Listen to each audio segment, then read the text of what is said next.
Sue is the nickname given to FMNH Prairie 2081, which is the largest, most extensive and best preserved Tyrannosaurus rex specimen ever found. It has a length of 12.3 meters, stands 4 meters tall at the hips, and was estimated to have weighed more than 6.4 metric tons when alive. It was discovered in the summer of 1990 by Sue Hendrickson, a paleontologist, and was named after her.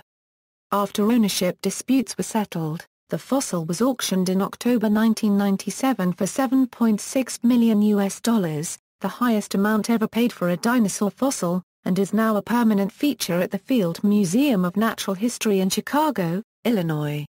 Discovery. During the summer of 1990, a group of workers from the Black Hills Institute, located in Hill City, searched for fossils at the Cheyenne River Indian Reservation, in western South Dakota near the City of Faith. By the end of the summer, the group had discovered Edmontosaurus bones and was ready to leave. However, before the group could depart, on August 12, a flat tire on their truck was discovered. While the rest of the group went into town to repair the truck, Sue Hendrickson decided to explore the nearby cliffs that the group had not checked. As she was walking along the base of a cliff, she discovered some small pieces of bone. She looked above her to see where the bones had originated, and observed larger bones protruding from the wall of the cliff. She returned to camp with 2 small pieces of the bones and reported the discovery to the president of the Black Hills Institute, Peter Larson. He determined that the bones were from a T-Rex by their distinctive contour and texture. Later, closer examination of the site showed many visible bones above the ground and some articulated vertebrae.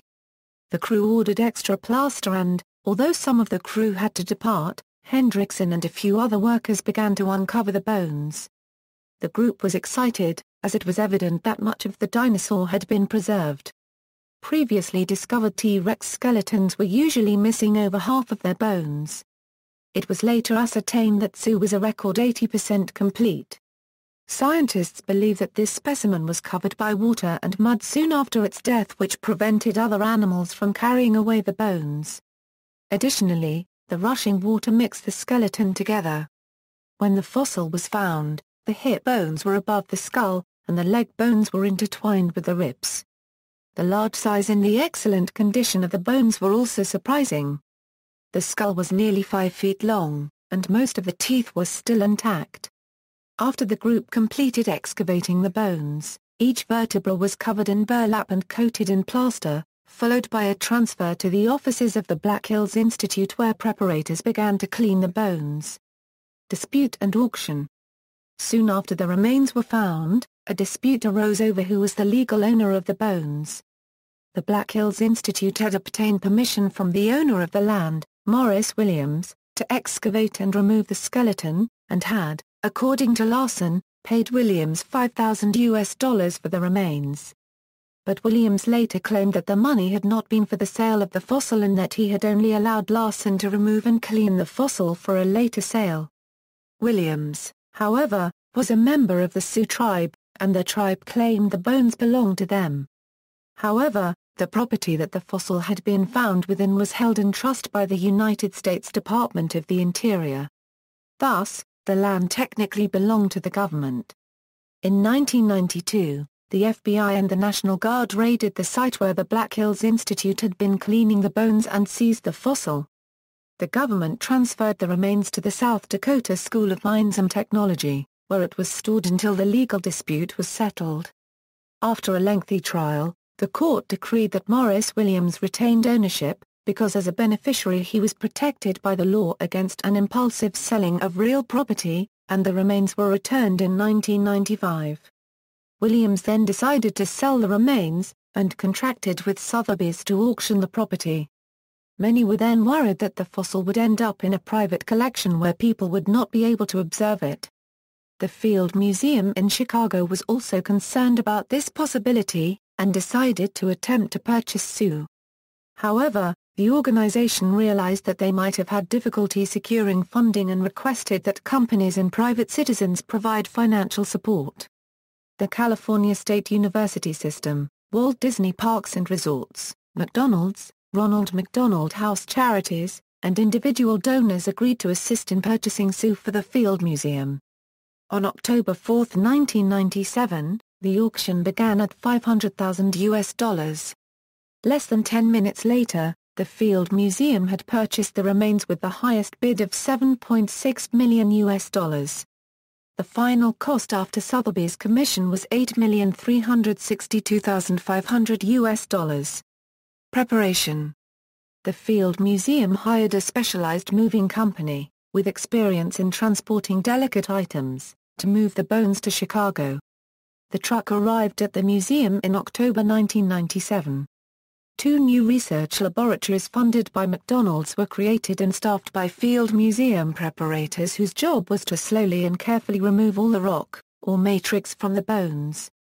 One preparation lab was at Field Museum itself, the other was at the newly opened Animal Kingdom in Disney World in Orlando. Millions of visitors observed the preparation of Sue's bones through glass windows in both labs.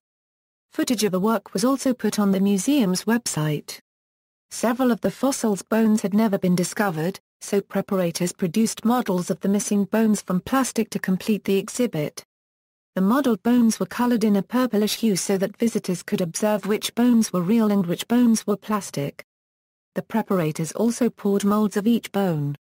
All the molds were sent to a company outside Toronto to be cast in hollow plastic. Field Museum kept one set of his articulated casts in its research collection. The other sets were incorporated into mounted cast skeletons. One set of the casts was sent to Disney's Animal Kingdom in Florida to be presented for public display. 2 other mounted casts were placed into a traveling tour that was sponsored by the McDonald's Corporation. Once the preparators finished removing the matrix from each bone, it was sent to the museum's photographer who made high-quality photographs. From there, the museum's paleontologists began the study of the skeleton. In addition to photographing and studying each bone, the research staff also arranged for CT scanning of select bones. The skull was too large to fit into a medical CT scanner, so Boeing's Rocketdyne laboratory in California agreed to let the museum use their CT scanner that was normally used to inspect space shuttle parts. Bone damage equals. Close examination of the bones revealed that Sue was 28 years old when she died, making her the oldest T-Rex known. A Nova episode about her reported she died in a seasonal stream bed, which washed away some small bones. During her life, this carnivore received several injuries and suffered from numerous pathologies. An injury to the right shoulder region of Sue resulted in a damaged shoulder blade, a torn tendon in the right arm, and 3 broken ribs. This damage subsequently healed, indicating Sue survived the incident. The left fibula is twice the diameter of the right one, likely a result of infection. Original reports of this bone being broken were contradicted by the CT scans which showed no fracture. Multiple holes in the front of the skull were originally thought to be bite marks by some, but subsequent study found these to be areas of infection instead, possibly from an infestation of an ancestral form of Trichomonas gallinae, a protozoan parasite that infests birds. Damage to the back end of the skull was interpreted early on as a fatal bite wound. Subsequent study by Field Museum paleontologists found no bite marks. The distortion and breakage seen in some of the bones in the back of the skull was likely caused by post-mortem trampling. Some of the tail vertebrae are fused in a pattern typical of arthritis due to injury. The animal is also believed to have suffered from gout. In addition, there is an extra bone in some of the tail vertebrae likely caused by the stresses brought on by Sue's great size. Sue did not die as a result of any of these injuries. Her cause of death is unknown. Sue's tendon avulsion was likely caused by contact with struggling prey. Display equals.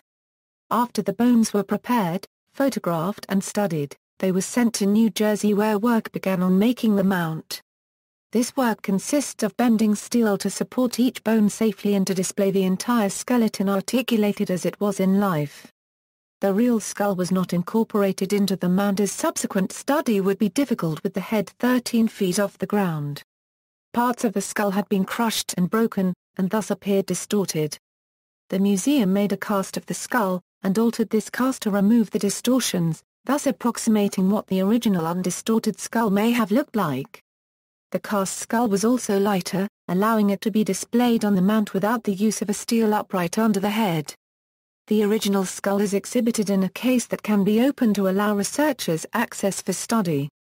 When the whole skeleton was assembled, it was 42 feet long from nose to tail, and 12 feet tall at the hips.